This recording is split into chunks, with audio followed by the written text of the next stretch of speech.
Alors que l'on craignait encore il y a 2 semaines ici en Vendée et plus particulièrement dans le sud Vendée une sécheresse, car c'est bien à cette période que le blé notamment a le plus besoin d'eau, et bien inutile de vous dire que les pluies de ces derniers jours ont été plutôt très bien accueillies par le monde agricole. Le top départ de l'irrigation, donc c'est le 1er avril, donc c'était vendredi il y a une semaine.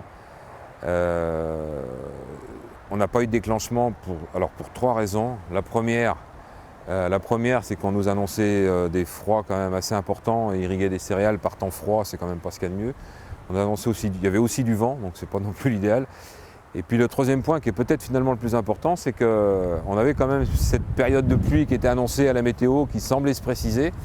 Et puis tout le monde a été un petit peu a été attentif, et puis on a préféré attendre, voir que la pluie arrive, et finalement elle est arrivée, quoi. Donc ça nous a permis au moins d'économiser un tour d'eau, quoi. Une situation en Vendée, malgré le temps sec de ces derniers mois, plutôt bonne.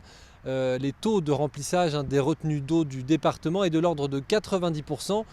Mais malgré tout, Vendéo, le principal gestionnaire de ces retenues d'eau, regarde la situation de très près, notamment les pluies à venir. En termes de remplissage, on est normal, mais avec une recharge des nappes qui est faible, et donc un potentiel sur les cours d'eau qui est assez faible.